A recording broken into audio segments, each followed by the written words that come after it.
Hi po sa lahat ng nakikinig sa Pinoy Creepypasta. Tawagin niyo po akong Alan. Magsishare lang sana ako ng experience ko na nangyari noong college student pa ako. Sobrang nakakatakot po nito para sa akin. Kasi hindi naman ako dati naniniwala sa mga multo o aswang. Laking syudad po ako at lumaki ako na mas natatakot sa mga kriminal kaysa sa mga paranormal. Third year college ako nang maalok ng isang ka-org sa isang handaan sa kanila. Si Jeff. Birthday daw ng pinsan niya. Debo pa. Nagpatumba raw ng 2 baka yung mga magulang kasi only child yung pinsan niya. Sumakay pa kami ng bus papunta doon. Pagbaba ay isang sakay pa ng habal-habal bago makarating sa mismong lugar nila. Ang sama ng biyahe. Rough road yung dinaanan namin. Ang alikabok at halos walang mga bahay sa gilid ng daan. Puro mga tanim na mais at puno. Masarap naman yung handa nila. Gustong gusto ko yung lutong dinuguan kasi fresh na fresh pa yung karne na ginamit. Pagkatapos ng kainan, syempre may inuman. Nakipwesto na rin kami dun sa kasama ng mga umattend din na kaedaran namin. Chill lang yung mga tao sa lugar nila, Jeff.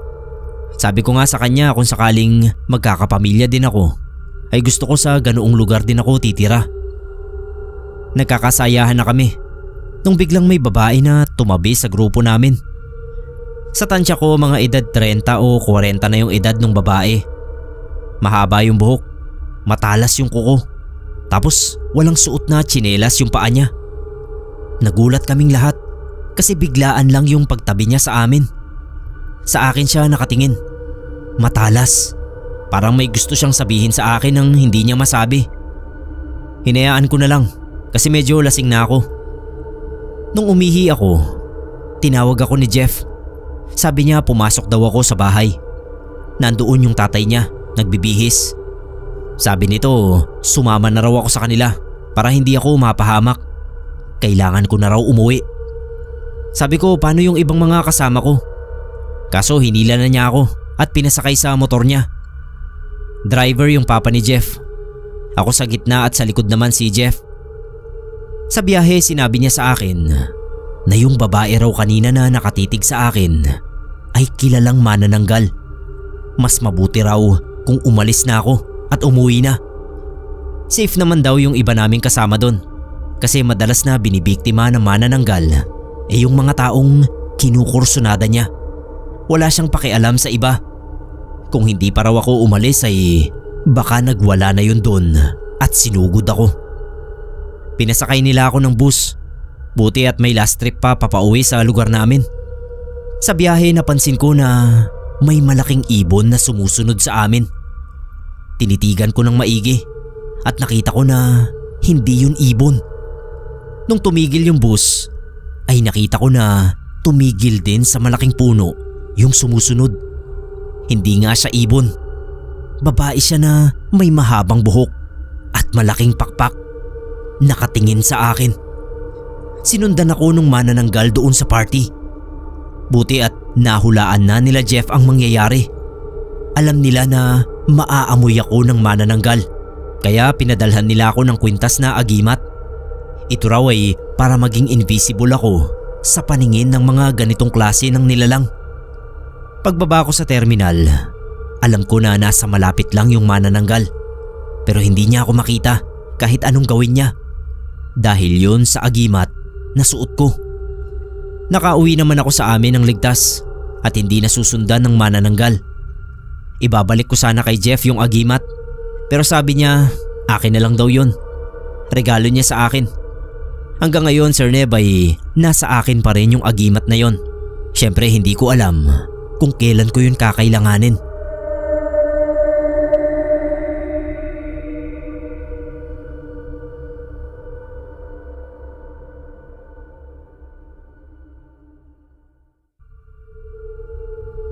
Sir Neb, hindi ako sumulat sa inyo para humingi ng awa. Hindi rin para manira ng pangalan o pamilya. Gusto ko lang ikwento ang totoo kong karanasan. Sana ay kapulutan ito ng aral at wag ng pamarisan. Konduktor ako sa isang bus company. Halos 2 dekada na ako sa trabaho. Akala ko nga noon ay hindi ako makakatagal dahil sa isang kabalbalan na nagawa ko. Sir Neb, hindi naman ako gwapo pero meron akong naging, sabihin na nating, kontrobersyal na nakarelasyon noon. Hindi ko na lang sasabihin kung kailan at sino. Basta tawagin na lang natin siyang Ina. Hindi niya totoong pangalan yan syempre. Bakit kanyo? Kasi si Ina ay isang vlogger. Noong nakilala ko siya ay nagsisimula pa lang siya sa pagbablog. Sumasakay pa nga ng bus at doon ko siya nakilala. Noong una ay pangiti-ngiti lang siya sa akin. Tapos naging pasahero namin siya uli doon sa bus at doon ko siya na-interview. Nagpakilala siya na vlogger at doon na nagsimula ang lahat. Naging interesado ako sa kanya kasi naisip ko baka matutulungan din niya akong mag-vlog. Kaso kalaunan naman, nalaman ko na may karelasyon na pala siya. Na-curious nga ako noong malaman kong kabit pala ang kinalabasan ko. Natakot ako na masira ko ang relasyon nila. Pero itong si Ina ang habol ng habol sa akin. Adventurera nga siguro. Siya pa kasi yung nagyayaya sa akin na sa bus na lang kami maglabing-labing kapag gumagarahe na kami. Tumagal din ng 6 na buwan ang relasyon namin ni Ina. Nahinto lang yun nang malaman niyang ang partner pala niya ang nagpapabarang sa akin. Oo Sir Neb, nabisto kami ng karelasyon ni Ina. Huling-huli kami sa akto sa likuan ng bus. Akala ko katapusan ko na noon. Pero nagpakita lang sa amin ang partner niya. Tapos noong natulala kaming dalawa ay tsaka ito tumalikod at umalis. Hindi malaman ni Ina kung paano hahabulin yung partner niya gayong wala siyang saplot. Ako naman hindi rin magkanda-ugaga sa pagbibihis. Ilang araw akong hindi sumama sa biyahe noon. Sa takot kong inaabangan pala ako ng partner ni Ina na sa puntong ito ay tawagin na lang nating alias Jim. Hindi kami nawala ng komunikasyon ni Ina kaya nasasabihan niya ako ng mga ganap sa kanila. Sabi niya noon napatawad na raw siya ni Jim. Nagkasundo sila na huwag gamitin ang issue para sa ikasisikat nila dahil bandang huli naman daw ay sila pa rin ang magsasama. Nakakahiya lang daw sa mga tao dahil tsak na iisipin na publicity stunt lang ang issue. Bumalik ako sa trabaho. Nagkikita pa rin kami ni Ina pero naging mas maingat na kami. Kung noon ay halos gabi-gabi kaming nasa likuran ng bus. Dahil sa nangyari ay lingguhan na lang kami kung magkita. Hindi sa pagmamalinis Sir Neb, pero natatakot ako at gusto ko nang ihinto ang ginagawa namin ni Ina. May nararamdaman ako sa kanya. Kaso may lamang yung takot dahil nahuli na kami at sa isip ko noon ay pinasasakay lang kami ni Jim na napatawad na niya si Ina. Kaso si Ina mismo ay ayaw tapusin ang ugnayan namin at ako naman si marupok. Kaya hayun at nagpatuloy kami. Hindi nagtagal at napansin kong may kakaibang nangyayari sa katawan ko, lalo na sa maselang bahagi ko. Para akong lalagnatin kapag umiihi, tapos sobrang hapdi. Kinabahan ako dahil alam ko kung anong sintomas yun. Sinabi ko kay Ina at siya pa yung nagalit. Baka raw nahawahan ko siya. Baka kung sino-sino raw ang babae ko bukod sa kanya. Sir Neb, sumpaman, siya lang ang nobya ko noon. Nagpa-check up ako at sa gulat ko ay sinabi ng doktor na wala naman daw akong tulo. Malusog naman daw ako. Humingi ako ng antibiotic pero dahil wala nga raw akong sakit ay ayaw akong resitahan. 2 klinika ang pinuntahan ko pero pareho sila ng tingin sa akin. Hindi ko tuloy malaman kung paano gagamutin ang pananakit ng ari ko. Hindi na kami makapagtalik ni Ina dahil talagang iniinda ko ang sakit ko. May kakilala siyang doktor na nagreseta sa akin ng antibiotic dahil na rin sa pakiusap niya. Pero hindi ako napagaling noon. Sa halip nga na gumaling ay nagkaroon pa ng maliliit na sugat ang ari ko. Kumalat pa yon sa singit hanggang puwetan ko at nahirapan na akong tumayo at umupo. Napilitan na akong magpahinga sa trabaho. Hindi pa roon natapos ang karamdaman ko. Sumasakit ang kaliwang tagiliran ko na parang may kumikirot sa loob. Naisip ko naman baka may sakit ako sa bato. Pero nung panahon na yon, wala na akong pera na pampacheck up. Nahihiya na rin ako kay Ina kasi naiistorbo ko na siya at nakakapaglabas na siya ng malaking pera para sa akin. Isang araw na bisita ko siya sa boarding house na tinutuluyan ko, ay tinanong ko siya, "Hindi ba nagtataka si Jim na araw-araw kang wala?" Hindi raw. Hinahayaan lang daw siya dahil ang paalam niya ay bibisitahin ng isang kaibigan na may sakit. Tinanong ko si Ina kung hindi ba siya nagsasawa sa pag-aalaga sa akin. Nahihiya na nga kasi ako. Doon na siya napaluha. Sabi ni Ina, pakiramdam daw niya ay kasalanan niya ang nangyayari sa akin. Nagpa-check up daw siya sa pag-aakalang may sakit siya at siya ang nakahawa sa akin. Pero malinis naman daw siya. Nagtanong-tanong din siya sa terminal namin kung may iba akong nobya. Pero tinanggi yun ng mga kapwa ko konduktor, maging ng mga nagtitinda roon. Nakukonsensya raw siya dahil may pakiramdam talaga siya na siya ang dahilan ng nangyayari sa akin. Pero hindi niya alam kung paano. Basta raw iba ang kutob niya at kadalasan daw ay tama ito. Isang gabi habang mag-isa akong nakahiga ay may naamoy akong kandila. Nagpalinga-linga ako sa paligid ng kwarto dahil baka may naiiwang kandila si Ina. Pero wala naman. Sa halip may nakita akong anino ng babae. Kahulma ni Ina. Nakatayo sa sulok at hindi gumagalaw. Kinabahan ako dahil pakiramdam ko ay minumulto ako. Gusto kong tumayo pero makirot ang puwetan ko. Kaya pinikit ko na lang ang mga mata ko hanggang sa ako ay makatulog. Pero kinabukasan, may pasa ako sa liig. Para bang may sumakal sa akin habang natutulog ako. Makirot na rin maging ang mga hita ko. At nang itaas ko ang short ko ay may sugat na rin nga ako sa mga hita na parang kinayod ng kuko.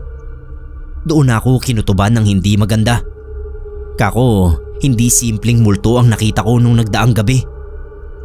Nagpasama ako kay Ina na magpunta sa isang sikat na albularyo noon sa Caloocan.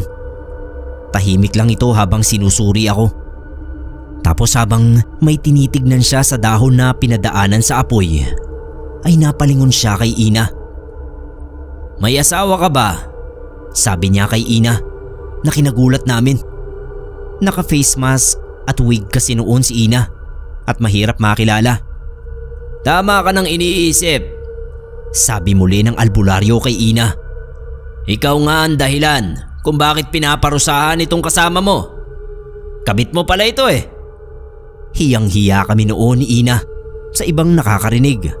Lalo na ako kasi wala akong mask. "Hanggat naglalaro kayo ng apoy, lalong lalala ang sitwasyon mo," sabi muli ng albularyo. "Hindi ka pa nakalata na yung ibaba mo ang pinunterya. Ngayong nakikisaw-saw ka sa hindi mo sausawan.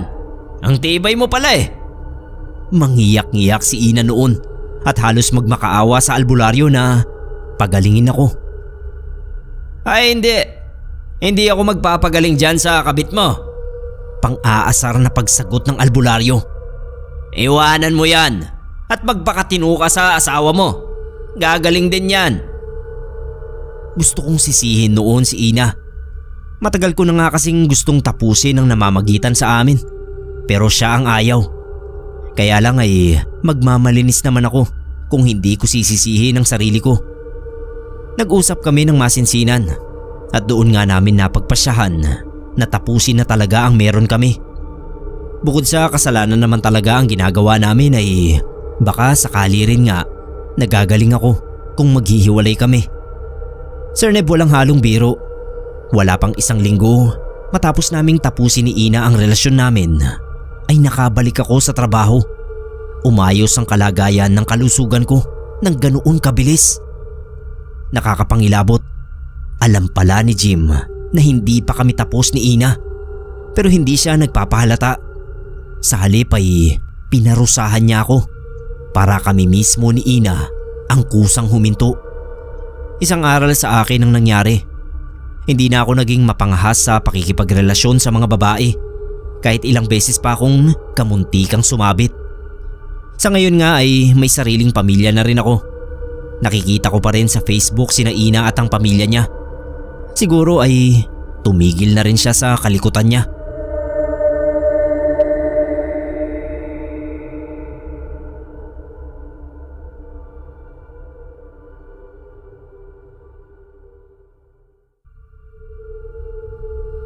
Kwento ito ng lolo Raul ko.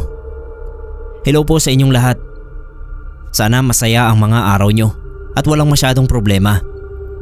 Bale, gusto ko lang po ikwento sa inyo ang karanasan ng lolo ko noong binata pa raw siya at madalas pang bumiyahe kung saan saan. Noong hindi pa nag-aasawa si lolo, parte raw ng trabaho niya ang pagbiyahe sa kung saan saang lugar.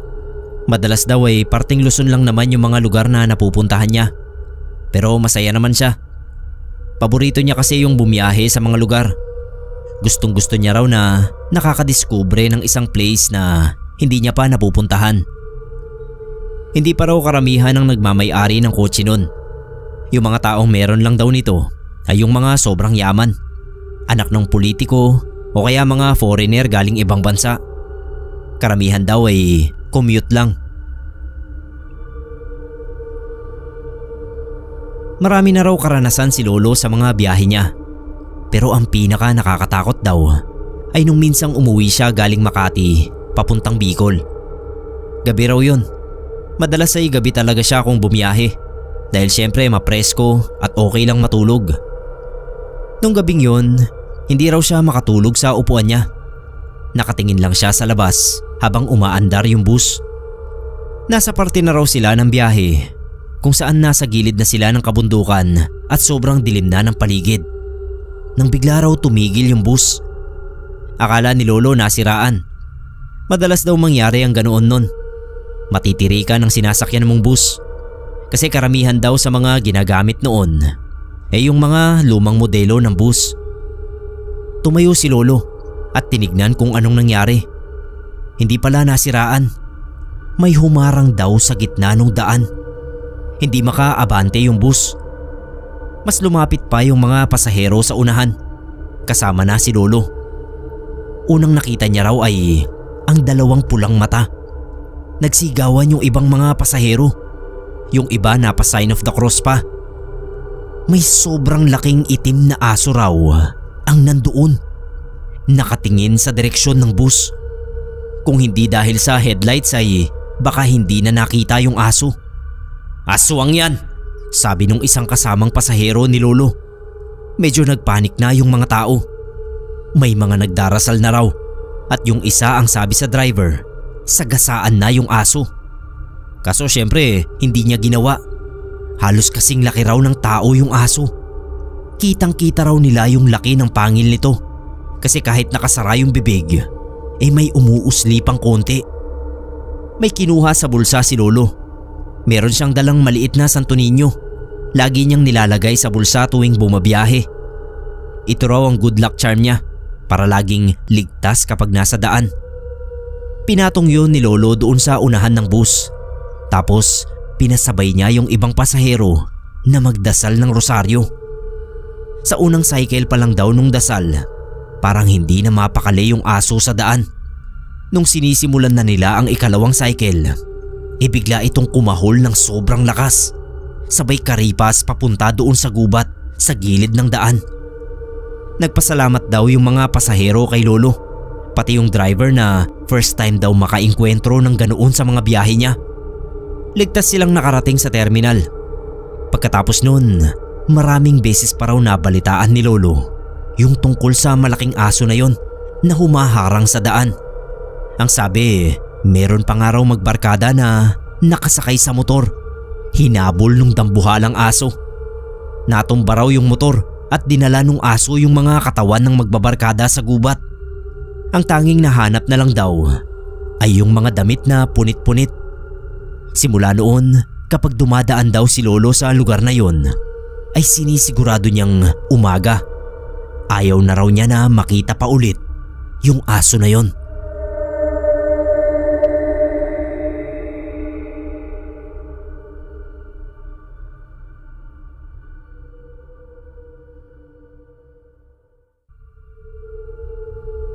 Hello Sir Neb. Magandang araw sa inyo at sa mga nakikinig. Tawagin mo na lang po akong Toryo at hayaan mong ibahagi ko sa inyo ang karanasan kong nakakatakot nung minsan kong malaman ang pakiramdam ng may third eye. Wala talaga akong third eye, Sir Neb. Nagkataon lang na sabihin na nating minalas ako na makatabi ang isang taong may aktibong third eye. Minsang sumakay ako ng bus pa uwi. Pagod sa maghapong trabaho. Aircon yung bus tapos maulan. Nakatulog ako habang nagbabiyahe. Nagising lang ako nung mamalayan kong may nakasandal na sa balikat ko. Pagdilat ko ay may matandang babae na pala ang nakaupo sa tabi ko. Nakatulog si Lola at nakasandal nga sa balikat ko. Hindi ko na lang ginising kasi pagtingin ko naman sa labas ng bintana ay malayo pa yung destinasyon ko. Kako, gigisingin ko na lang si Lola sakaling malapit na ako sa bababaan ko. Tapos tulog pa rin siya. Tinutok ko na lang yung paningin ko sa unahan ng bus. May mga nakatayong pasahero at doon ko napansin na sobrang siksikan na pala. As in halos magkahalikan na yung mga nakatayong pasahero. Nagtingin-tingin pa ako sa paligid. Pinakikiramdaman ko kung nagrereklamo ba yung mga nagsisiksikan na. Pero tahimik lang sila. Seryoso yung mga muka at walang pakialam sa paligid. Hanggang sa may mapansin akong kakaibang detalye sa mga pasaherong nakatayo. Karamihan sa kanila patay yung mga mata. Hindi kagaya ng ibang pasahero na nakikita ko yung emosyon at medyo malikot ang mga mata. Yung iba naman ay diretso lang ang tingin. Ang mga mata nila ay walang kinang. Gaya nga ng sinabi ko, patay ang mga mata. At nang titigan ko pa silang mabuti, napansin ko rin na maging yung kulay ng balat nila hindi normal. Maputla na papunta na sa pagiging gray ang kulay ng balat ng mga yon. Sa puntong yon ay kumabog na yung dibdib ko. Tinitignan ko na halos lahat ng pasahero. May mga normal ang itsura na parang walang pakialam doon sa mga mapuputlang pasahero. Nanlalamig ang buong katawan ko. Lalo na nang makita kong yung nakatayo sa gilid ni Lola ay maputla rin. Tinitigan ko yon mula ulo hanggang paa at napapikit na lang ako nang makita kong wala yung mga paa. Napausal na lang ako ng panalangin at halos yumuko na lang din sa ulo ni Lola. Dahil sa paggalaw kong yon ay naalimpungatan si Lola. Napapitlag pa ng konti bago umayos ng upo. Umusog siya palayo sa akin tapos napatingala sa tabi niya sa side ng estribo. Pag-angat uli ng paningin ko, wala na yung mapuputlang pasahero. Nakahinga ako ng maluwag pero nagtaka rin ako kung bakit nawala ang mga yon. Nilingon ako ni Lola at parang nabasa niya ang nasa isip ko. Sa gulat ko ay biglang nagsorry sa akin si Lola. Tapos ay nilawayan niya yung kanyang hinlalaki bago kinrus sa noo ko. Nag-recite siya ng mahina pero mabilis na ama namin habang parang may pinapagpag sa katawan ko. Sa sobrang takot ko sa nakita ko ay hindi agad ako nakareact sa ginawa sa akin ni Lola. Basta lumalaboy ang paningin ko sa buong bus na nalaman kong wala naman palang pasaherong nakatayo at may mga bakanting upuan pa nga. Inagaw ni Lola ang atensyon ko at nagpaliwanag siya sa nangyari. Hindi ko gaanong naunawaan ang paliwanag niya. Basta ang naaalala ko, may sinabi siya tungkol sa maluwag na proteksyon niya. Kaya ako ang nakakita ng mga nakikita niya noong napasandal siya sa akin. Basta ang pinakamadaling dahilan ay may third eye si Lola at nadamay ako ng panandalian sa third eye niya dahil nakasandal siya sa akin. Yung mga nakita ko raw ay mga taong namatay sa kalsadang dinaraanan ng bus, mga nabunggo o nasagasaan. Mabuti na lang daw at maayos ang itsura ng mga kaluluwa nang makita ko ang mga yon. Minsan daw kasi ay yung lasog-lasog na anyo ng katawan ng mga ito ang nagpapakita. Hindi na lang ako nagreklamo pero sa isip ko noon, nagmagandang loob na nga lang ako na hayaang makatulog sa balikat ko ang isang matanda. Tapos ganoon pa ang napala ako. Dinasalan ako ni Lola para daw hindi ako sundan ng mga kaluluwa pagbaba ko ng bus. Binigyan pa niya ako ng asin na nilagay niya sa panyo ko bilang proteksyon daw.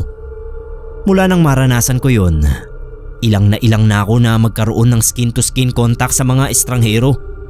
Baka mamaya may third eye pa yung mapadikit sa akin. Tapos makakita na naman ako ng mga multo.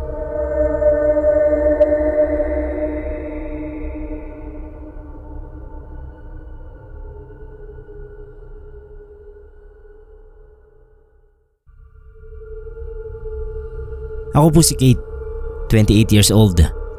May share lang po akong kwento na hanggang ngayon ay kinikilabutan ako kapag naaalala ko yun. Kahit na college pa ako nang mangyari yun. Nangyari ito taong 2015. First year college ako noon at first timer sa Maynila. Pauwi na ako noon mula sa school. Maaga pa naman at may araw pa dahil hindi naman ako si gala pagkatapos ng klase. Hindi pa kasi ako sanay sa Maynila noon. Pagsakay ko ng bus, hindi ko alam kung bakit ako agad napatingin sa isang kalbong lalaki na papasok pa lang. Wala namang kakaiba doon sa lalaki, maliban nga sa nangingintab yung ulo niya.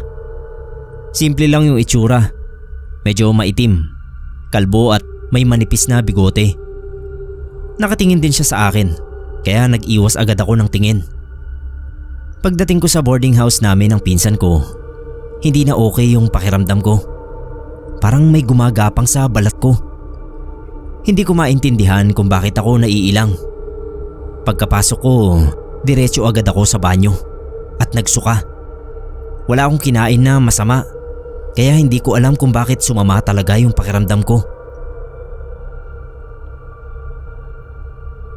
Tinulog ko na lang yung panghihinang nararamdaman ko.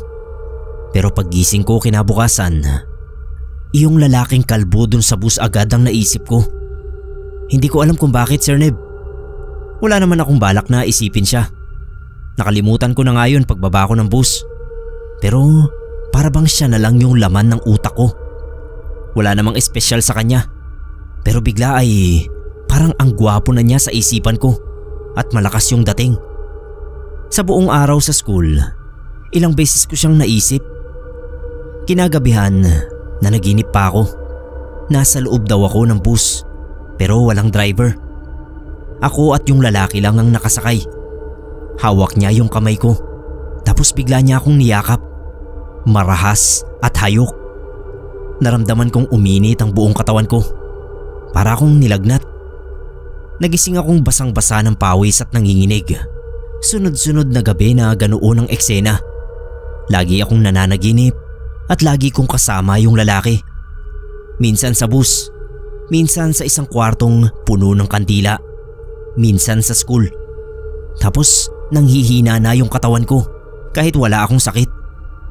Nawalan ako ng ganang kumain at ang pinakakakaiba, lagi ng laman ng isip ko yung lalaking kalbo. Inaabangan ko siya sa sakayan ng bus. Minsan ginagabi na talaga ako ng uwi kasi biyahe lang ako ng biyahe. Pasalin-salin sa mga bus dahil sa kakahanap sa kanya.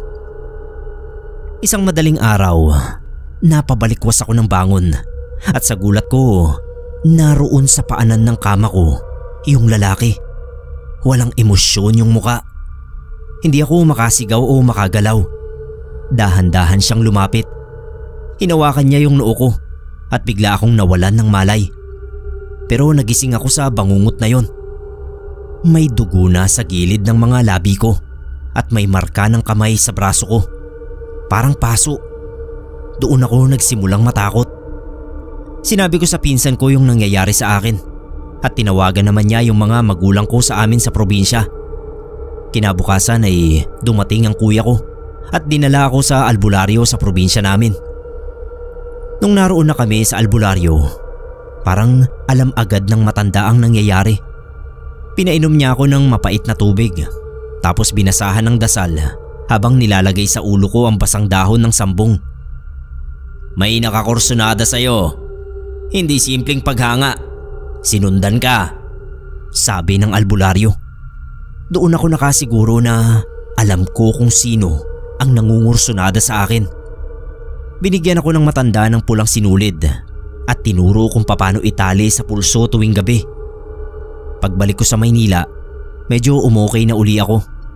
Pero isang gabing nakasakay ako ng bus pa uwi, nakasabay ko uli yung kalbong lalaki. Nakaupo sa bandang gitna. Ngumiti siya. Parang matagal na kaming magkakilala. Tumango pa. Hindi na ako tumuloy sa pagsakay. Bumaba na lang ako.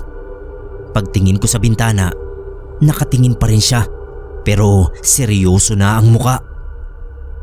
Kinagabihan, nilagnat ako. Habang tinataas ko ang kumot, may dugo sa mga palad ko. Pilit kong sinuot ang pulang sinulid at himalang bumaba ang lagnat ko. Laging ganoon. Basta gumabi ay lalagnatin ako. Pero kapag sinuot ko na yung pulang sinulid, ay bababa na yung lagnat ko. Hanggang isang araw, bigla na lang bumalik sa normal ang lahat. Siguro nagsawa na yung kung sino mang gumagawa noon sa akin. Sa totoo lang ay hindi naman ako sigurado kung yung kalbong lalaki nga ang may kagagawa ng nangyayari sa akin. Tinuturo ko lang siya kasi ever since nakita ko siya ay nagbago na yung pakiramdam ko. At para ba niya akong nagayuma dahil lagi ko siyang iniisip. Pero ano't ano man, salamat at nagsawa na siya sa panggugulo sa akin.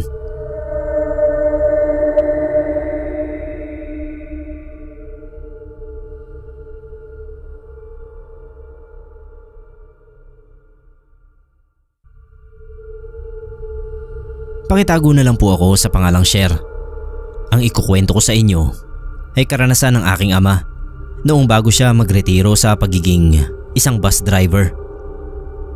Pagmamaneho ng bus na biyaheng Baguio ang pinambuhay sa amin ni tatay. Pero maaga yung naputol dahil sa isang pangyayari. Napilitan si tatay na mamasukan sa isang kumpanya bilang karaniwang empleyado kaysa bus driver dahil doon. Kung bakit ay ito nga at isasalaysay ko sa inyo. Konduktor pa lang si tatay nang magkakilala sila ni nanay. Pero bago sila nagpakasal ay nag-aral magmaneho si tatay para maging driver. Katagalan nga ay inabsorb na siya ng mismong bus company para maging driver. Minsan ay nakukuhang driver si tatay para sa mga educational tour ng mga eskwelahan. At may isang educational tour na hindi niya malilimutan dahil yun ang nagpasuko sa kanya sa pagmamaneho. Sir Neb, hindi ko na lang po babanggitin kung anong eskwelahan ang umarkila kina tatay noon. Bali 4 na bus sila at kagaya ng nakasanayan nilang call time, alas 4 pa lang ay nasa pick up point na sila. So kagaya ng dati, hinatid ni na tatay at iba pang driver yung mga estudyante sa mga location kung saan sila magtutour. Huling stop nila as usual ay mall. Bandang alas 7 ng gabi, dapat ay nasa pick up point na uli ang mga estudyante. Yung pinaka tour coordinator na kasama nila sa bus ang nagbigay ng go signal kay tatay na pwede na silang umalis dahil kumpleto na ang mga estudyante. Wala naman daw napansing kakaiba si tatay sa mga bata. Normal na mga ganap lang sa tuwing may tour. May maiingay at may nagsusuka dahil sa motion sickness. Hindi nagtagal ay tumahimik din ang mga estudyante kasi mga pagod na at natutulog. Doon na nagkaroon ng hindi pangkaraniwang pangyayari.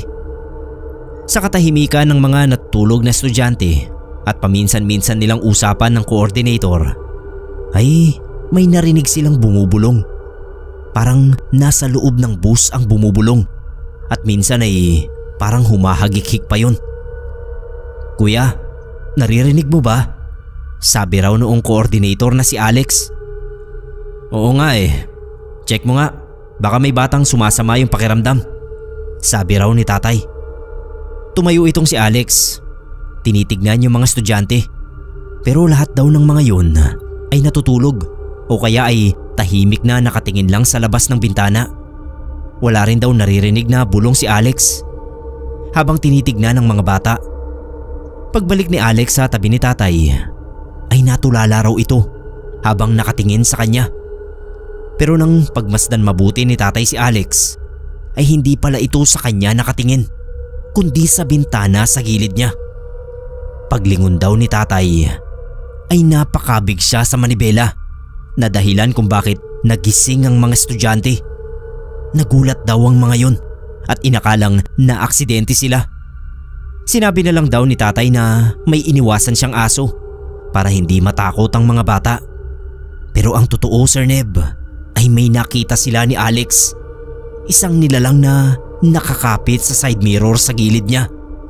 Nakadikit ito sa bintana at nakangiti habang dilat na dilat ang mga mata na nakatitig sa kanya. Kumikibot-kibot ang bibig nito at ito pala ang bumubulong. Hindi raw maaalala ni tatay ang kabuuang itsura noong nilalang. Basta nakakatakot daw dahil hindi yun umalis sa bintana hanggang makapasok sila sa NLEX. Mangiyak-ngiyak na raw sa takot si tatay. Labo-labo ang tumatakbo sa utak niya dahil nagdarasal siya habang pilit kinakalma ang sarili habang inaalala ang daan na tinatahak nila. Para daw ba siyang nawala sa sarili kaya hirap na hirap siyang magmaneho. Hindi magawang lumingon ni tatay para tignan kung may kasabay ba sila dahil sa takot na makaharap muli yung nilalang. Nang sa wakas ay mawala yun, ay nakaramdam daw ng sobrang panghihina si tatay. Sa puntong yon ay napag-isip-isip niya na kamuntikan na niyang maipahamak ang mga estudyante dahil sa takot sa nilalang na nakita niya. First time daw niyang muntikang maaksidente at nanginig ang buong katawan niya sa realisasyon na napakaraming buhay pala ang hawak niya bilang isang driver. Pagkatapos ng pangyayaring yon ay nag-leave sa trabaho si tatay dahil nagtatalo ang isipan niya kung magpapatuloy sa pagmamaneho o titigil na lang. Bandang huli ay tinalo siya ng takot na maaksidente kaya nag-resign na lang siya. Hanggang sa mga sandaling ito, Sir Neb, ay walang makapagsabi kung anong klaseng nilalang yung sumabay kina tatay. Hindi kasi niya maipaliwanag ang itsura kaya walang basihan yung mga albularyo na pinagtatanungan niya.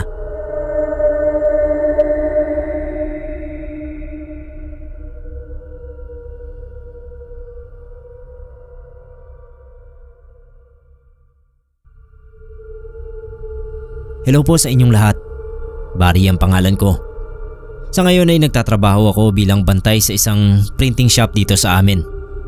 Yung mga kapatid ko, Sir Neb, lahat sila nasa Maynila na nakatira.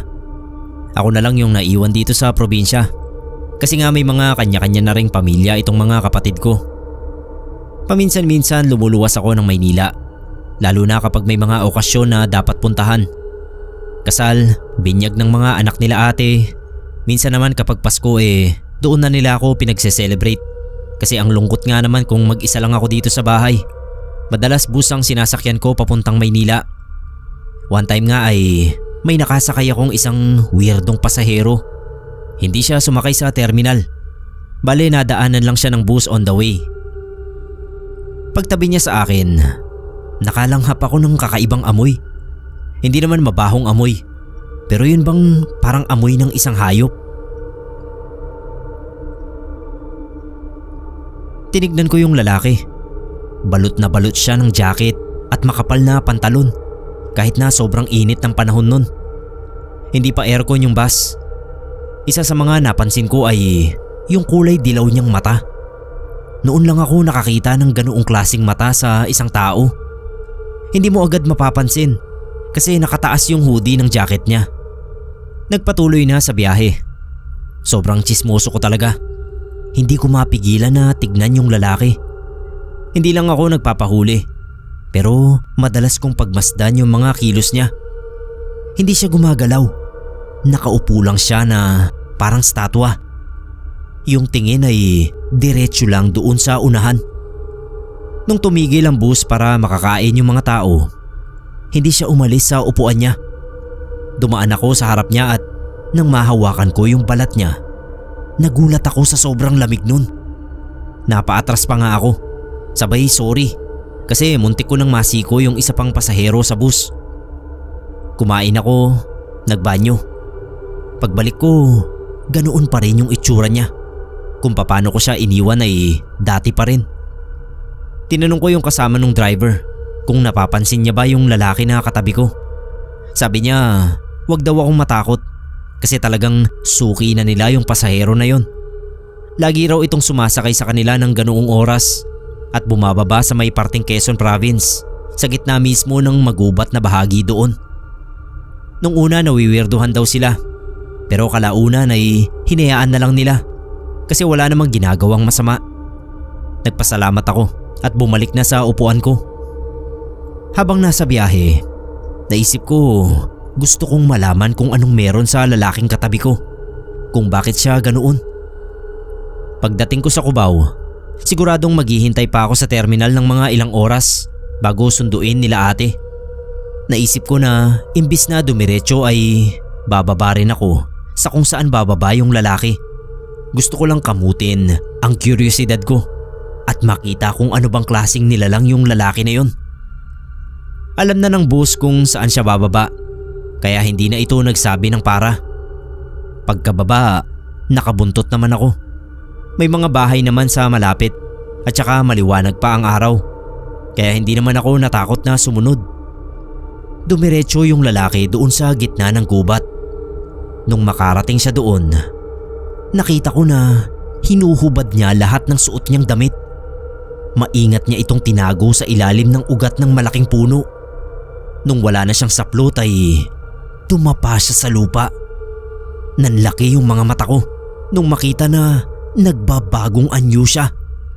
Tinubuan bigla ng buntot yung puwetan niya. Lumitaw sa katawan niya yung mga kaliskis. Humaba yung muka at naging kulay berde yung buong katawan niya. Hindi ko tinapos yung pagbabagong anyo ng lalaki. Tumakbo ako papunta sa kalsada at sinundan ko yung direksyon kung saan papunta yung bus. Buti naman at sa 5 minuto kong pagtakbo ay may nakita akong mga tindahan. Bumili ako ng maiinom at makakain. Naisip ko na doon na rin maghintay ng bus na dadaan. Nakarating naman ako sa Cubao ng ligtas. Sinundo ako nila ate sa terminal. Naging lesson na sa akin ang pangyayaring yun na delikado ang pagiging tsismoso. Baka ikapahamak ko pa kaya tinigilan ko na.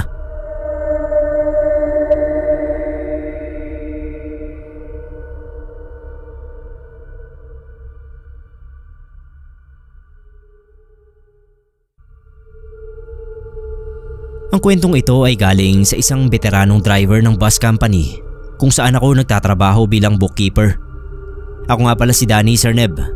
May permiso naman ni Sir Fernan na i-share ko sa inyo itong kwento niya, kaya wala pong problema kung mabanggit man ang pangalan niya. Noong bata pa raw si Sir Fernan at ilang buwan pa lang na driver ng provincial bus ay may nangyari sa kanya na hindi niya malilimutan.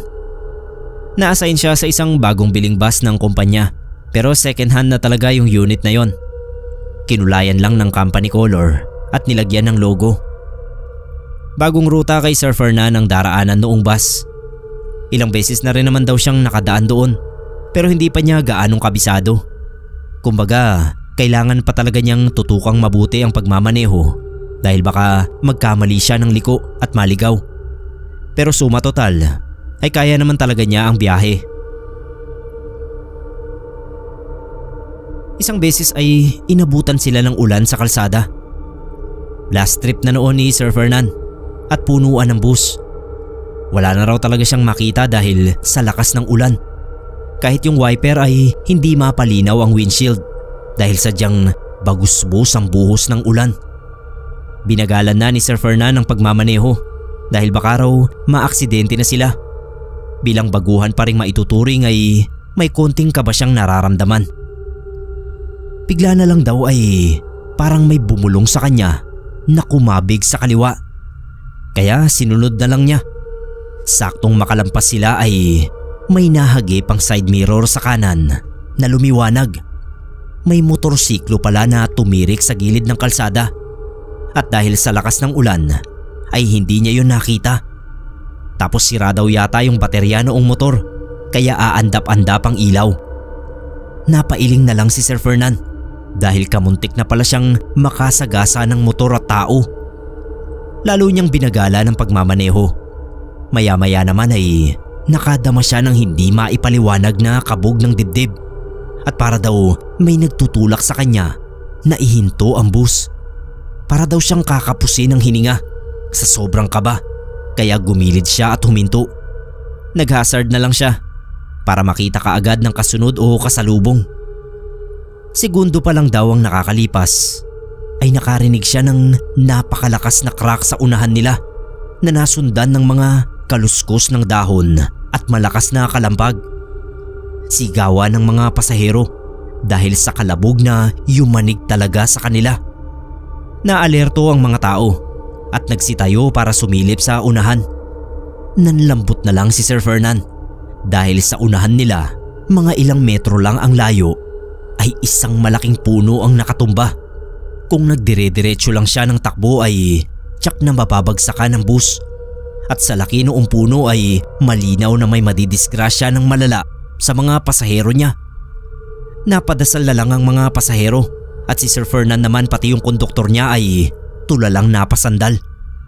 Tinawag nila sa terminal ang nangyari at na-stranded ang bus hanggang sa mag-umaga. Tao lang kasi talaga ang makakadaan doon. Naiwan si Sir Fernan na nakabantay sa bus habang yung mga pasahero naman ay pinikap ng ibang bus sa kabilang side ng puno. Noong medyo humupa na ang ulan ay tsaka bumaba si Sir Fernan at konduktor niya para makiusisa sa natumbang puno. Habang kausap niya yung mga nagpuputol ng puno ay napatingin si Sir Fernan sa bus. Kitang-kita raw niya na may lalaking nakaupo sa driver seat at parang nakatingin sa kanya. Pagkusot daw niya sa mga mata niya ay wala na yun. Sabi ni Sir Fernan, may kutob siya na ang lalaking yun ang nagbubulong sa kanya habang nagmamaneho para makaiwas sa aksidente.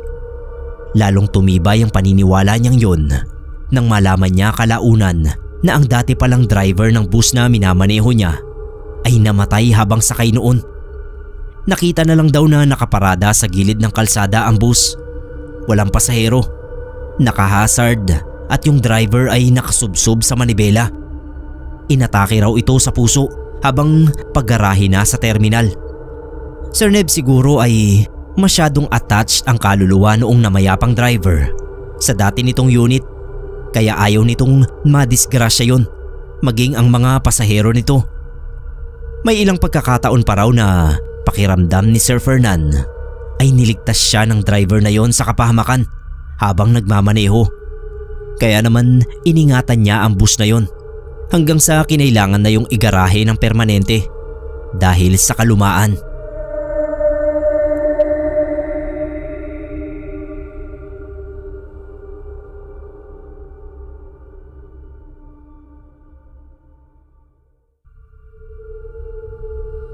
Kung meron man po akong kinaayawan sa lahat, yun ay ang mahabang biyahe, tapos commute.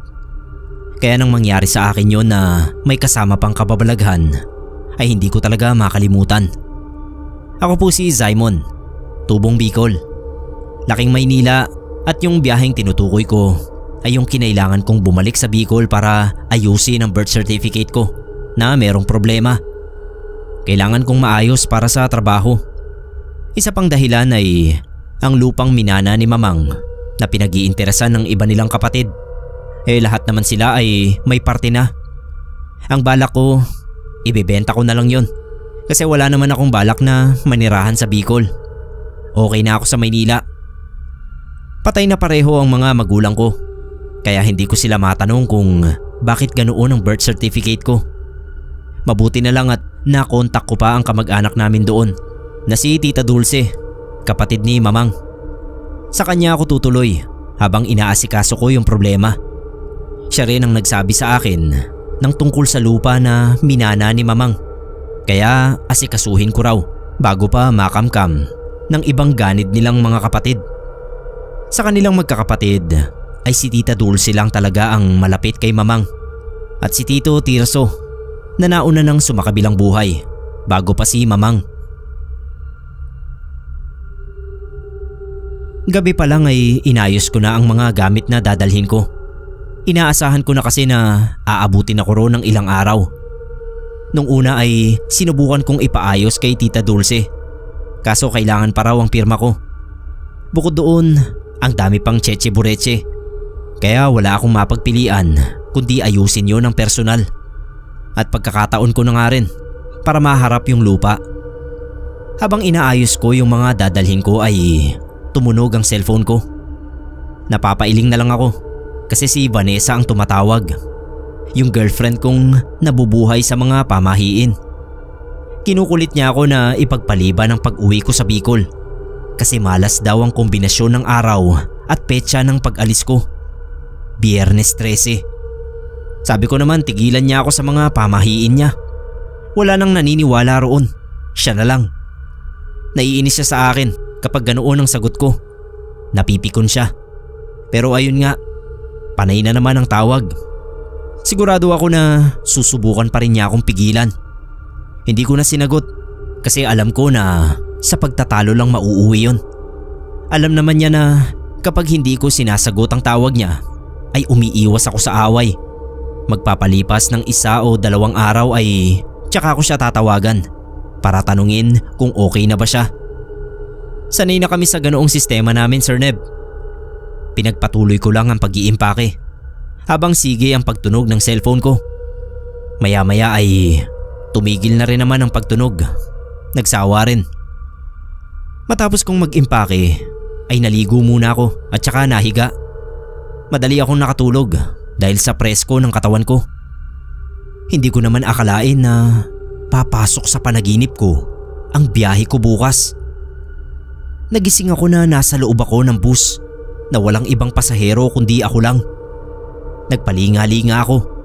Tumakbo ang bus ng mabilis. Pumasok sa isang tunnel. Kahit umuuga ay tumayo ako at pinilit na makarating sa banda ng driver. Bala ko siyang pahintuin. Pero nung bigla siyang humarap sa akin, gano'n na lang yung gulat ko. Yung mukha niya ay si kamatayan. Napasigaw ako. Mabilis na napaatras palayo sa driver. Hindi ako makakalabas sa pintuan dahil mabilis na ang takbo ng sasakyan. Kaya nag-unahan na lang ang mga paa ko papunta sa dulong bahagi ng bus. Yun lang ang pinakamalayong matatakbuhan ko para makaiwas sa nakakatakot na driver. Paglingon ko sa kanya, hindi na siya nakatingin sa akin. Nagmamaneho na uli siya na parang normal. Parang wala lang. Parang walang pasahero na natakot sa kanya. Hindi ko alam kung anong gagawin ko. Kinakain ako ng sobrang nerbiyos sa mga pwede pang mangyari. Ayoko na ulit sumigaw dahil ayokong makuha uli ang atensyon ng driver. Baka lapitan na niya ako at kung anong gawin sa akin. Kaya nanatili na lang ako na walang imik. Yakap ang sarili at nakapikit habang nagdarasal na malampasan ko ang senaryong yun. Hanggang sa bigla akong magising na hinahabol ang paghinga. Luminga ako. Nung matiyak kong nasa loob ako ng kwarto ay abot-abot ang pasasalamat ko dahil panaginip lang pala yun. Dahil sa masamang panaginip na yon ay hindi na ako nakatulog ng maayos. Nakatulog nga ako pero maya't mayaring nagigising. Nadala pa rin ang takot mula sa parang bangungot na naranasan ko sa pagtulog. Hanggang sa narinig ko na lang ang sunod-sunod na tilaok ng manok. Napilitan akong bumangon kahit noon pa lang ako nakaramdam ng antok kasi may oras ang alis ng bus. Hindi ako pwedeng mahuli. Naligo uli ako. Hindi na ako nag-almusal. Marami naman akong baon na pagkain kaya ayos lang. Pagbukas ko ng pinto para umalis na sana, nagulat ako. May babaeng nakaupo sa batuhan sa harap ng gate namin. Si Vanessa. Sabi ko sa kanya wag na siyang umasa. Walang makakapigil sa akin, lalo na ang pamahiin niya.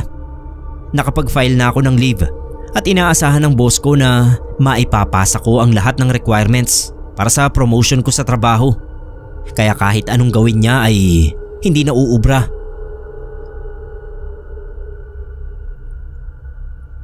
Natigilan ako sa litanya ko nang mapansin ko yung katamtamang laki ng maletang nakapatong sa bandang likuran niya.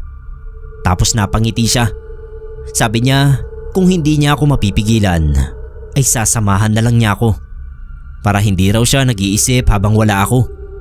Buti na nga lang at nakapag-file na rin siya ng leave dahil naiisip na niya na baka ganito ang mangyari. Paano ka ako ang ticket sa bus? Di magcha-chance passenger na lang daw siya. Muntik pa kaming mag-away dahil sabi niya parang ayaw ko daw siyang isama. Gumagawa na nga siya ng paraan dahil ayaw kong magpapigil sa kanya. Ang ending, nanuyo pa ako bago kami nakaalis. Paano gusto pang mag-walk out? May habulan pang naganap, Sir Neb. Buti na lang at hindi pa ako late sa oras ng pag-alis ng bus. Pagdating doon, medyo nagkaaberya pa. Naghintay pa kami kasi nga chance passenger lang si Vanessa. Kinakabahan nga ako. Paano kung walang ganoon? Di uuwi siya. Alangan namang umuwi rin ako. Sinuwerte pa rin ang loka dahil may chance passenger nga. Bandang gitna ng bus ang nakuha naming upuan. Mga ilang minuto pa ay nagsimula na kaming bumiyahe. Sabi ni Tita Dulce, aabutin ako ng mga 15 oras. Depende sa traffic. Nagdarasal ako na sana malampasan ko ang inip sa mga oras na daraan. Unang beses ko pa lang kasi yon na makakabiyahe ng malayo. Sa pagkakatanda ko, naisama na ako dati ni Mamang sa Bicol. Pero maliit pa ako. 3 o 4 na taon pa lang yata. Kaya hindi ko na rin matandaan. Mula noon hindi na kami nakauwi pa. Kasi sina Mamang at Papang, pareho silang naging abala sa mga trabaho nila. Tapos nag-OFW pa si Mamang ng ilang taon. Si Papang naman kung saan saan napadestino dahil sa uri ng trabaho niya na kontraktor. Sina Tita Dulce at Tito Tirso ang madalas noong makabisita sa amin mula Bicol. 2 lang kami ni Ate Zia na magkapatid. Pero may asawa na si ate, kaya solo na lang ako sa bahay namin. May kaya yung napangasawa niya May sariling bahay na mas malaki at mas maganda kaysa sa naipundar ng mga magulang namin. Sa mga oras ng biyahe, okay pa kami. Nagkukwentuhan kami ni Vanessa habang tinitignan ng mga lugar na nadadaanan ng bus. Wala pa sa probinsya, parteng Maynila pa rin dahil grabe yung traffic kahit maaga pa. Kung sa bagay, sikat na rin ang araw, madami na rin ang pumapasok. Noon ko lang nalaman na hindi pala sanay si Vanessa sa bus at lalo na sa malayong biyahe. Ako rin naman, pero sa tingin ko kaya ko. Siya kasi nakaramdam agad ng hilo. Hindi pa nga kami nakakalabas ng Maynila. Buti na lang may baon din akong pamahid. Pangsigurado ko lang kung sakaling mahilo nga ako. Binigay ko sa kanya. Dahil nga unang beses ko yon na babiyahe ng malayo, kaya hindi rin ako pamilyar sa mga lugar na hinihintuan namin para mag-stop over.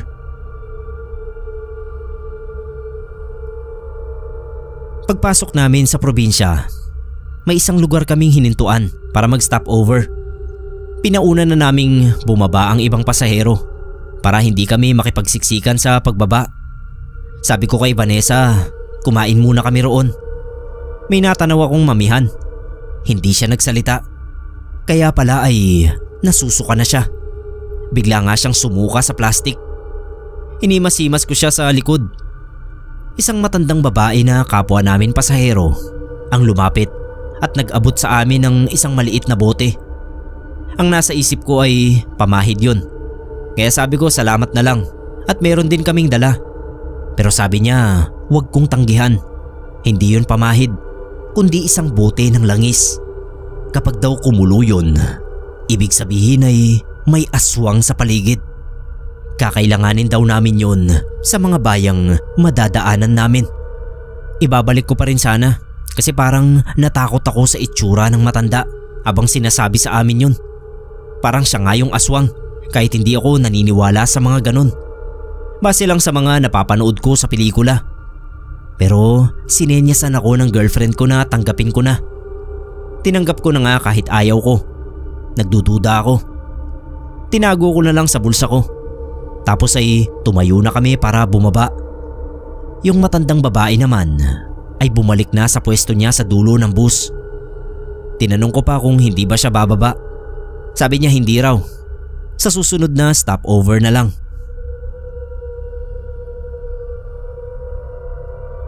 Habang kumakain kami sa mamihan, ay tinanong ko si Vanessa kung ano sa tingin niya. Bakit kami binigyan ng ganoon ng matanda? Sabi niya hindi rin niya alam. Pero baka nagmamalasakit lang. Baka marami siya nun. Baka raw isang albularya ang matanda. Kaya maalam sa mga ganoong bagay. Siguro rin daw naaawa sa kanya nang makita siyang nagsusuka. Ano naman kako ang connect ng pagsusuka niya? Ang weird lang. Wag na lang daw naming pag-usapan at bigyan ng iba pang kahulugan. Maliit na bagay lang naman. Basta itabi ko na lang daw ang bote ng langis at malay namin makatulong nga sa amin yun. Baka totoo ang sinasabi ng matanda, nakukulo yun kapag may aswang sa paligid. Natatawang sabi ni Vanessa. Napansin namin na kami na lang yata ang hindi pa nakakabalik sa sasakyan. Kaya nagmadali na kami sa pagkain. Nung makasampa na uli kami ng bus, ay hindi maiwasang napatingin ako sa dulong bahagi ng mga upuan. Nagtaka ako kasi wala roon yung matandang babae na nagbigay sa amin ng bote ng langis. Sa isip ko baka bumaba rin. Hindi rin nakatiis at hindi pa nakakabalik. Kaso aandar na yung bus. Sabi ko sa driver sandali lang kako at wala pa yung matanda. Tinanong nila kung sinong matanda. Yun kakong nakaupo sa dulo. Paglingon ko uli sa dulo ay kumpleto na yung pasahero. Pero wala pa nga yung matandang babae. Isang babae na hindi pa naman matanda ang nakaupo sa kinauupuan niya kanina. Natigilan tuloy ako. Kung kumpleto na ang mga pasahero, saan ang pwesto nung matanda? Bigla akong nakaramdam ng panlalamig. Umandar na yung bus. Nagsimulang magpalitan ng opinyon ng mga kapwa namin pasahero tungkol sa matandang babae na sinasabi ko. May nagsabing baka raw guni-guni ko lang. Meron din namang nagsabi na baka multo. Sabi ko hindi, kasi dalawa kami ng girlfriend ko na nakakita sa kanya. Lumapit siya sa amin para ibigay yung isang maliit na bote ng langis. Nanginginig yung kamay ko habang kinakapayon sa bulsa ko. Akala ko nga pati yun ay mawawala. Pero nandoon. Pinakita ko sa mga kapwa namin pasahero. Kaya kinilabutan din sila. Lalo na nang sabihin ko kung para saan yun. Ayon sa matandang babae kanina. Isang matandang lalaki naman ang sumingit. At sabi baka naman daw hindi namin kasakay ang babae. Tagaron lang sa hinintuan namin at sumakay na lang basta. Pero nakita ko kako siyang naupo sa upuan sa dulo.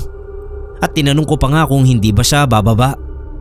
Sumagot pa siya at sabi ay sa susunod na stopover na lang daw siya bababa. Inawat na ako ni Vanessa. Sabi niya tama na. Natatakot na raw siya.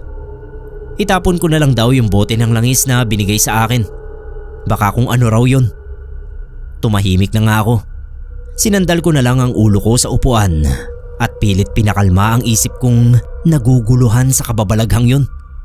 Pero hindi ko tinapon yung bote ng langis. Binalik ko uli sa bulsa ko. Hindi ko namalayan na nakaidlip na pala ako. At sa sandaling pag-idlip ko ay napasukan pa ako ng isa na namang masamang panaginip. Yung matandang babae. Naulit yung senaryo kanina sa bus sa parteng nilapitan niya kami ni Vanessa para iabot ang bote ng langis. Pero sa pagkakataong yun, pagkaabot niya sa amin ng bote ng langis, ay bigla yung kumulo at biglang tumambad sa amin ang nagbago niyang anyo. Naging siya mismo ang aswang. Sabay atake niya sa amin. Hindi na kami nakapalag. Masikip ang upuan.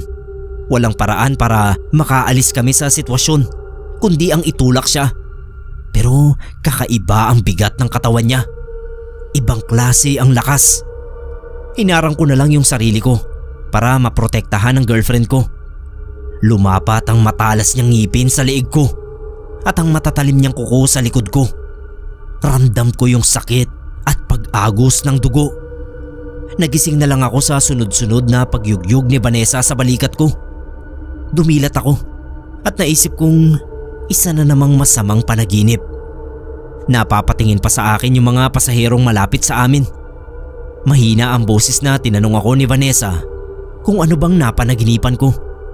Hininaan ko rin ang boses ko nang sagutin ko siya. Sabi ko yung matandang babae. Siya ang napanaginipan ko. Huwag ko na raw kasing isipin. Minsan daw talaga ay may mga nangyayaring kababalaghan. Nilipat niya yung earphone niya sa tenga ko at sabi ay mainam kung makinig na lang ako ng music. Mag-sound trip daw ako para malibang at hindi kung ano-ano ang naiisip ko. Dahil sa musikang umaalingaw-ngaw sa tenga ko, ay pansamantala nga na nakalimutan ko ang masamang panaginip at alalahanin ko tungkol sa matandang babae. Si Vanessa naman ang nakatulog. Sinandal niya yung ulo niya sa balikat ko. Sa sunod na stopover, ginising ko si Vanessa. Sabi ko sa kanya sumabay na kami sa pagbaba ng mga pasahero. Huwag na kaming magpaiwan. Tumawa siya at kinantsawan ako. Siguro raw ay natatakot ako na magpakita uli sa amin yung matandang babae. Baka iba naman ang ibigay sa amin. Pero ayos lang naman daw yun, basta libre. Nainis ako kay Vanessa. Sabi ko nakukuha pa niyang magbiro. Napakaseryoso ng naranasan namin.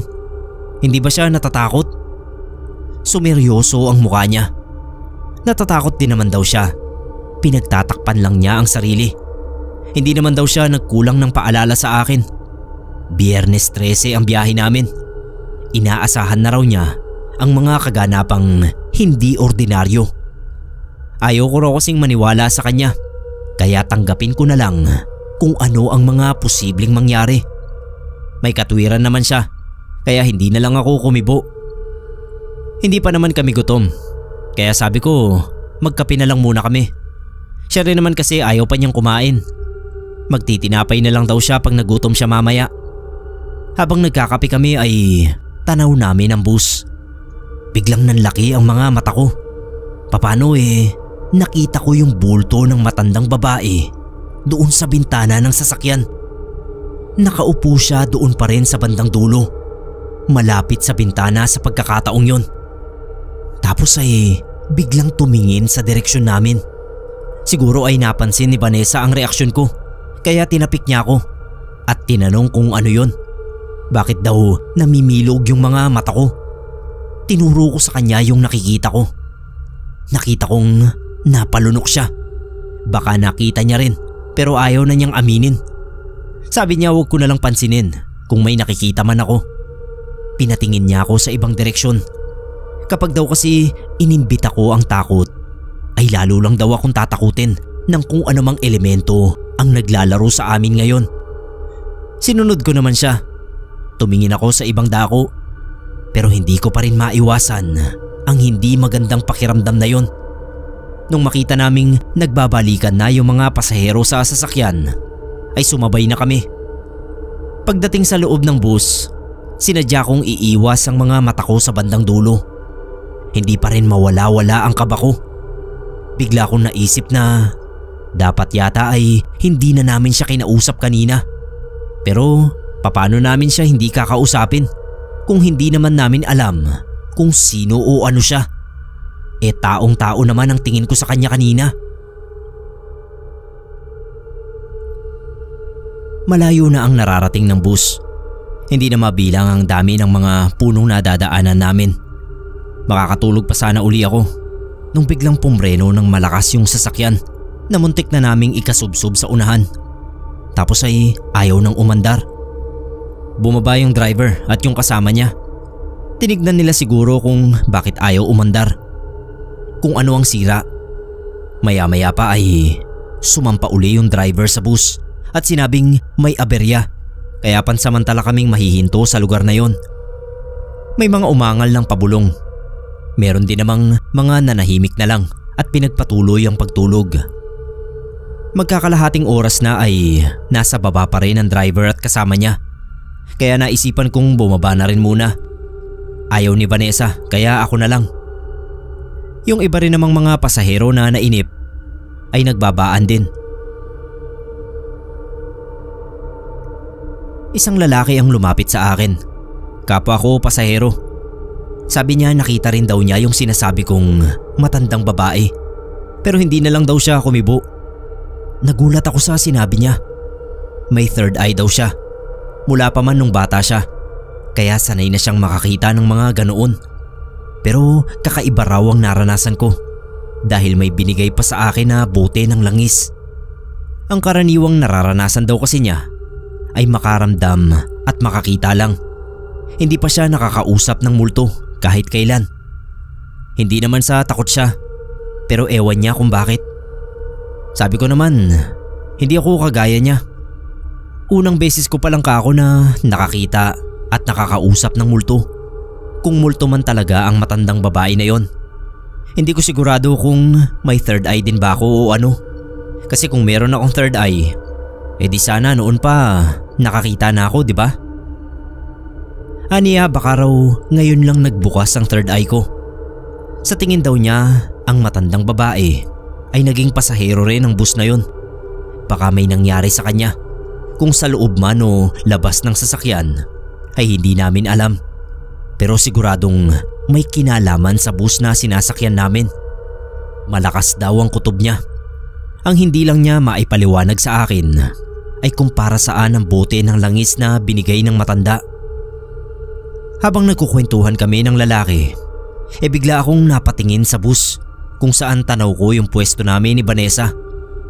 Umahon ulit yung kaba sa dibdib ko nung makita ko yung matandang babae na nakaupo sa upuan ko sa tabi mismo ni Vanessa. Napamura ako. Sinabi ko sa kausap kong lalaki kung ano yung nakita ko, kaya nagmadali kami sa pagbalik sa bus.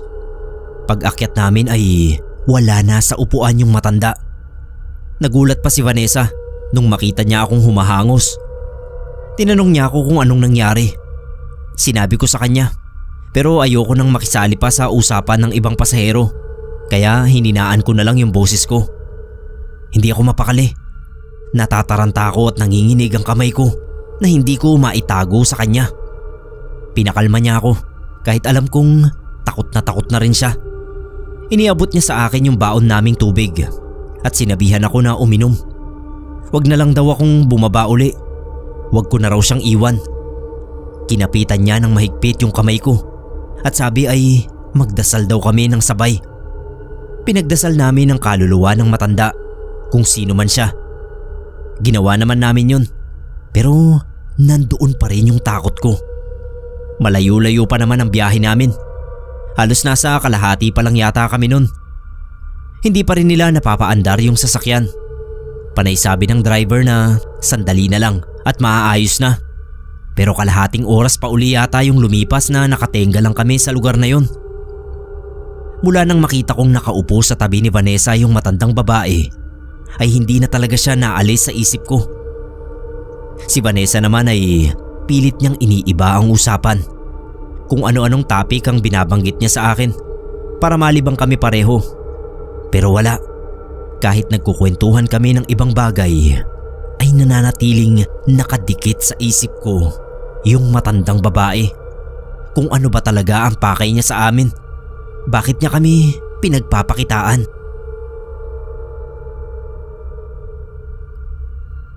Nung sa wakas ay umandar na uli yung bus. Medyo nakahinga na ako ng maluwag. Sa isip ko, pasa saan ba't makakarating din kami sa lugar namin?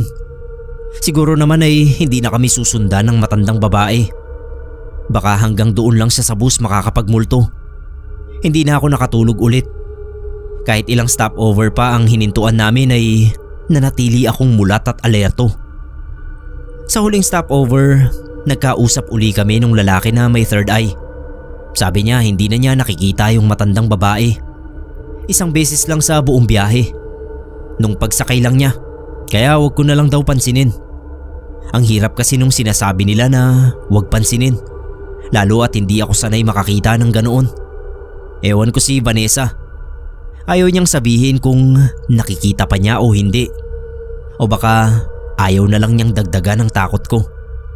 Nakakahiyaman na ako yung lalaki at siya tong mapamahiin. Pero ako pa pala ang mas takot. Nung dumating na kami sa bababaan namin, ay doon na ako nakaramdam ng kapanatagan. Pero nung makababa na kami at paalis na ang bus, ay natulala pa ako. Paano ay nakita ko ulit yung matandang babae sa bintana ng bus. Doon naman siya nakatabi sa lalaking may third eye. Pero yung lalaki kasi tulog. Sinabi ko yun kay Vanessa. Ang sagot lang niya sa akin, tama na, hayaan ko na raw. Hindi na raw yun magpapakita sa amin dahil wala na kami sa bus. Baka hindi raw matahimik ang kaluluwa kaya nagpapakita at kumakausap pa. O baka nainip lang daw sa biyahe gaya ko. Biro pa ni Vanessa. Matagal na kaming nakatayo sa binabaan namin pero wala pa ring dumaraan na tricycle. Madalang, kung may dumaan man ay meron ng sakay. Kaya nagpasya kaming lakarin na lang. Sinundan ko yung direksyon na sinasabi sa akin ni Tita Dulce patungo sa bahay nila. Kasi nga noon lang ako makakapunta sa kanila. Nung maliit pa ako ay wala na akong matandaan. Matapos ang nasa 20 minutos na paglalakad, tingin ko malapit na kami sa kanila. Natatanaw ko na kasi yung palatandaan na putol na puno. May katabing poste at may duyan sa loob ng bakuran nila. Ganun na lang ang gulat ko nung makita ko na naman yung matandang babae. Nakatayo naman siya sa gilid ng puno at nakatingin sa amin. Alam kong nakikita rin yon ni Vanessa dahil una pa siyang natigilan sa akin sa paglalakad. Mukhang hindi talaga niya kami lulubayan.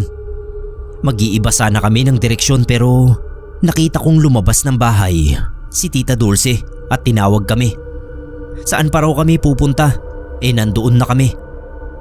Nawala na yung matandang babae sa kinatatayuan niya. Sumabay na kami kay Tita Dulce sa paglalakad. Napansin agad niya yung kakaibang aura namin. Namumutla raw kami pareho. Sinabi namin sa kanya ang dahilan. Matapos niyang malaman yun ay tinanong niya kung naitapon ko na yung bote ng langis. Sabi ko hindi pa. Napaantanda siya at sabi niya dapat daw nung malaman ko pa lang na hindi ordinaryo ang matanda ay tinapon ko na agad. Dinukot ko sa bulsa.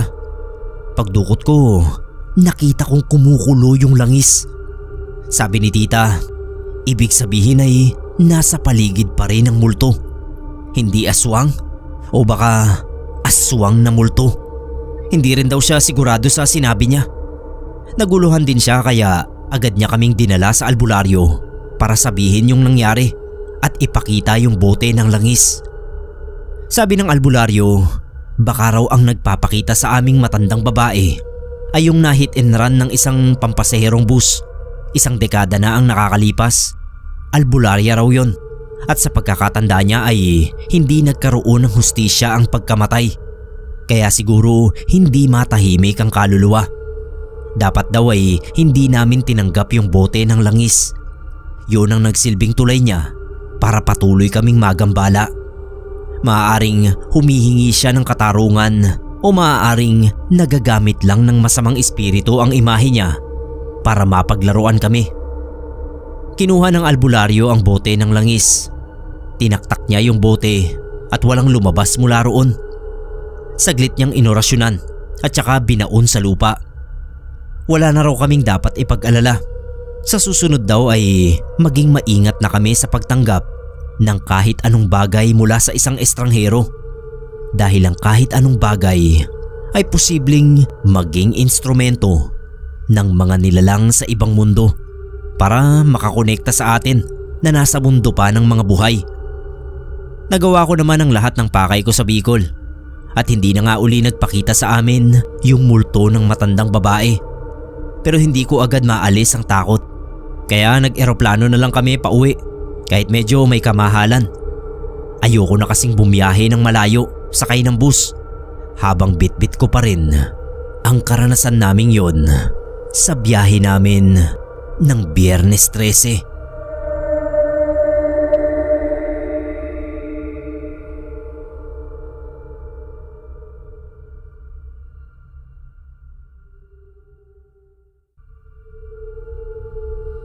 Magandang araw po sa lahat ng nakikinig.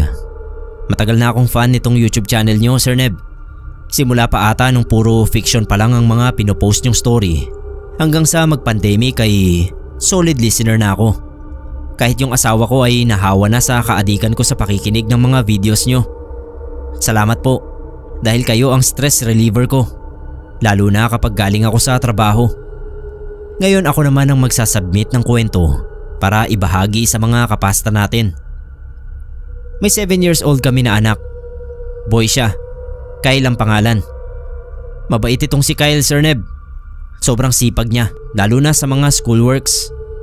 Minsan ako pa nga yung nagsasabi sa kanya na magpahinga naman siya sa pagbabasa at maglaro ng mga video games. Kasi alam ko, part din naman ng childhood niya. Yung asawa ko lagi kong sinasabihan na ilabas naman paminsan-minsan si Kyle. Kahit doon lang sa may park, para matuto naman ng mga pisikal na laro ang bata. Tahimik na bata si Kyle. Noong lumalaki nga siya, akala ko ay nasa spectrum siya. Autistic ba? Pero hindi naman pala. Talagang introvert lang yata yung nature niya. Kapag Sunday nagsisimba kami. Tapos ng simba, pumupunta kami kung saan saan para mag-relax at tumingin ng mga magagandang view, mag-picture at kung ano-ano pa. Isang beses nga ay dumaan kami dito sa isang viewing deck malapit sa amin. Nasa gilid siya ng bundok. Tapos kita mo yung malawak na dagat sa ibaba. Sobrang ganda niya, lalo na kapag papalubog na yung araw. Nung nagliligawan pa lang kami ng asawa kong si Drake, isa yun sa paborito naming dating spot. May bench dun. Nakaupo kami ni Kyle habang kumakain ng ice cream nung bigla siyang may kinawayan sa ibaba. May sirang bus doon sa ibaba ng bangin. Nakasubsob.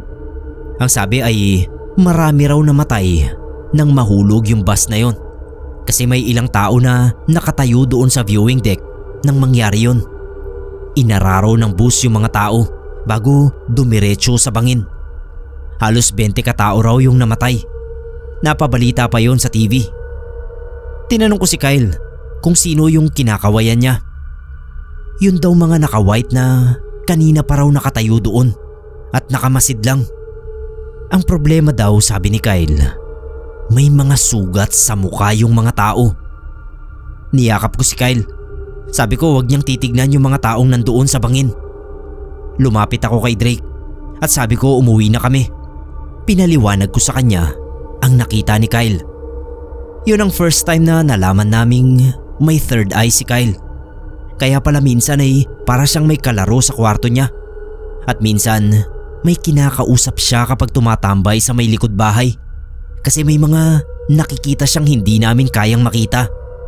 Nagbasa-basa ako at nalaman kong meron talagang mga bata na inborn ang pagkakaroon ng third eye. Regalo daw yun sa kanila.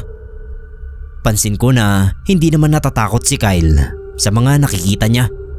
Parang nagiging mga kaibigan niya pa yung iba. Ewan, Sir Neb. Siguro sa ngayon ay hahayaan na lang muna namin ang third eye na ito. Darating din siguro sa punto na makakayanan nitong kontrolin ni Kyle. At syempre lagi lang kaming nasa tabi niya para tulungan siya. Siguro kapag may kwento ako ulit tungkol sa anak ko ay magsasubmit uli ako. Maraming salamat po, Sir Neb.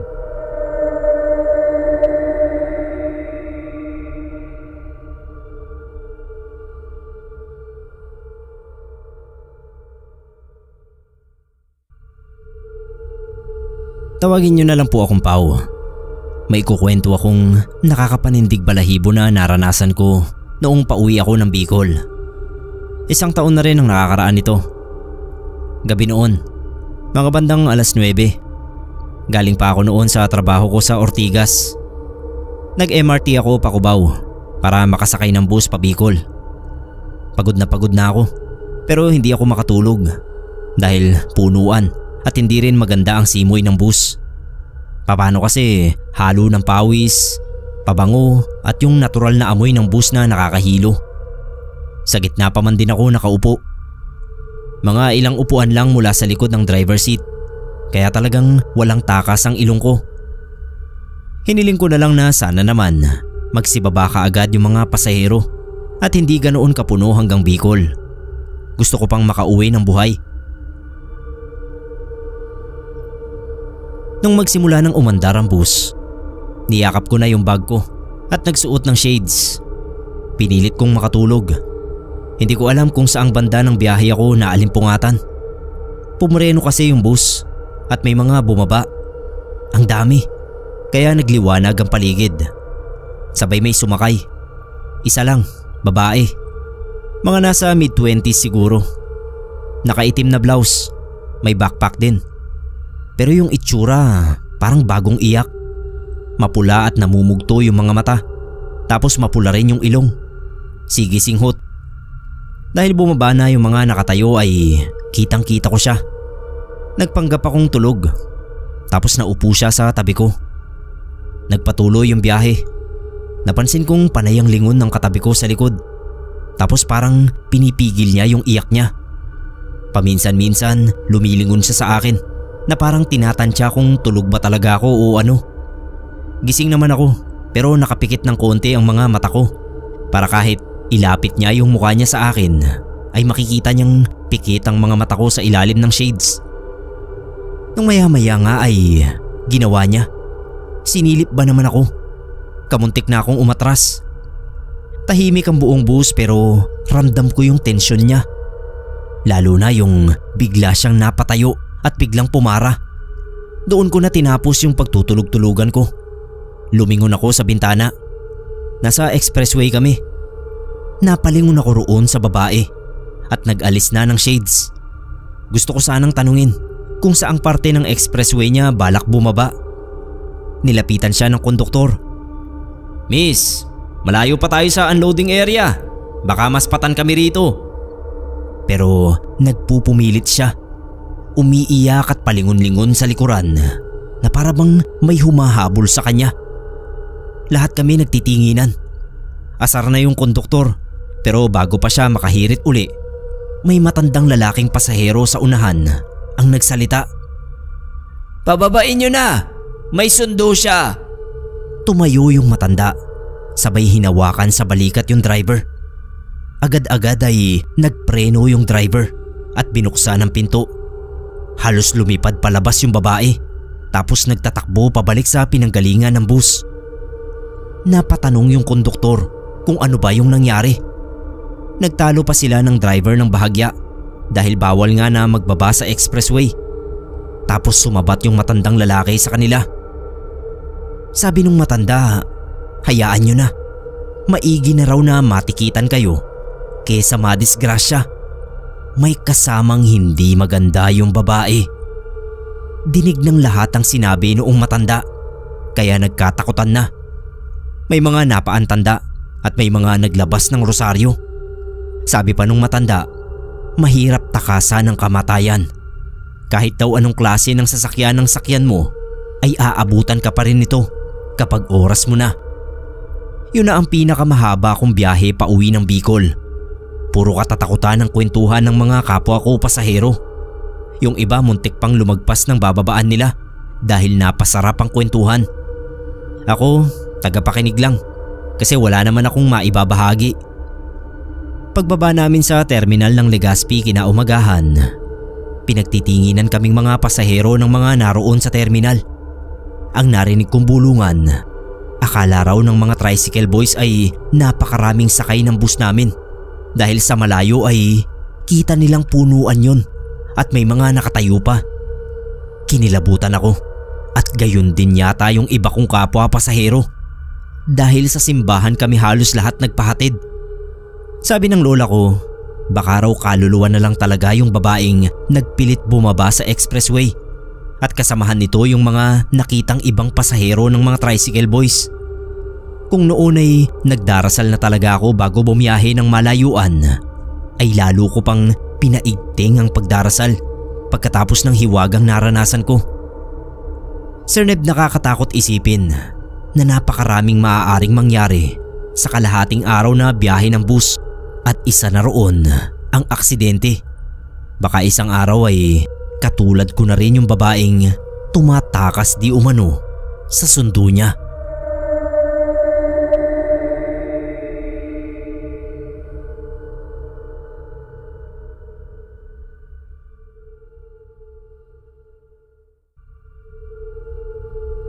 Hello po sa inyo. Ang pangalan ko po ay Roy, tubong Masbate.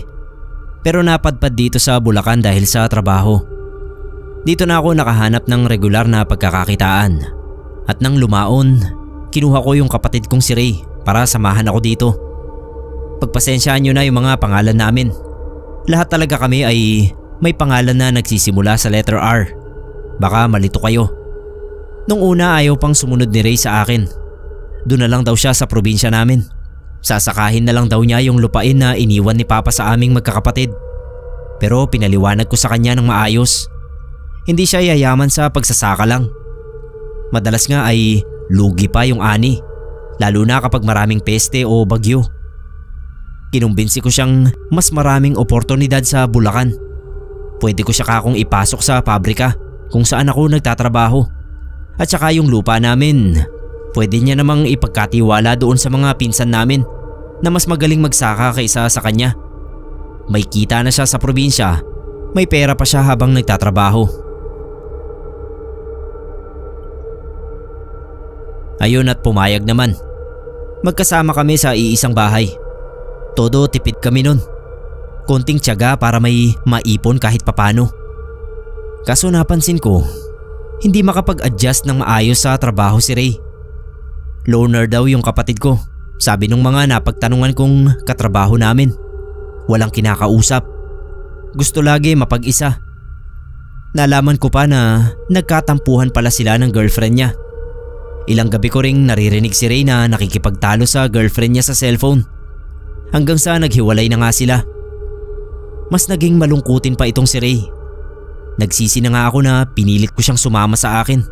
Kasi mukhang ako pa yung may kasalanan kung bakit sila naghiwalay. Dumating yung panahon na magpapasko. Ang plano ko dapat uuwi kami pareho ni Ray sa probinsya. Kaso ayaw niya. Doon na lang daw siya sa inuupahan naming bahay. Matutulog na lang siya magdamag. Kahit anong kumbinsi ko ay ayaw talagang sumama sa akin ni Ray. Ayoko namang hindi matuloy sa pag-uwi. Isang beses lang yon sa isang taon. Nakaupo na ako sa loob ng bus nang makaramdam ako ng kakaiba. Ewan ko ba, parang ang bigat ng likod ko, pati balikat. Hindi pa umaalis yung bus kasi hinihintay pa na mapuno ng pasahero. May 1 oras pa ako bago bumiyahe. Akala ko masama lang yung pakiramdam ko, kaya natulog muna ako. Nagising ako sa kalabit ng isang babae. Ang sakit na ng ulo ko nun. Tinanong ko siya kung anong kailangan niya. Ang sabi niya, balikan ko raw yung kapatid ko. Napakunot yung noo ko. Nagpakilala yung babae. Meryl daw ang pangalan niya. Isa raw siyang psychic na kayang makabasa ng aura ng isang tao. Kanina pa raw niya ako pinagmamasdan. Parang may maitim na ulap daw na lumulukob sa katawan ko.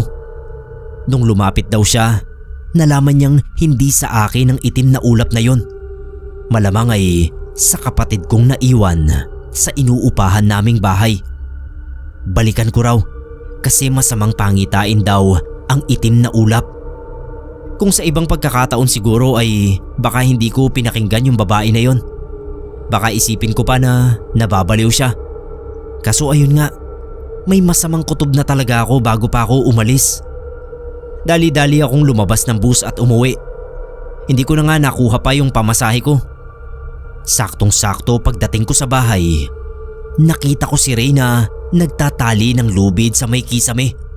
Balak niyang patayin ang sarili niya. Umiiyak siya. Agad ko siyang pinigilan. Sinigawan ko pa. Sinermonan. Mas lalong lumakas yung iyak niya. At dahil na rin sa sermon na yon, ay medyo natauhan daw siya. Tinanong niya ako kung bakit bumalik ako. Sabi ko may babae kasi na nagsabi sa akin na nakuha ko raw yung masamang aura niya. Dati hindi talaga ako naniniwala sa mga psychic. Pero dahil sa nangyaring yun, ay nabago ang pananaw ko. Hindi nga ako nakapagpasalamat sa kanya. Sa ngayon okay na rin naman si Ray. Nagkabalikan naman sila ng girlfriend niya at nakapag-adjust na siya sa buhay dito. Binabalak na niya na pakasalan yung girlfriend niya. Siguro dadalhin na rin niya dito.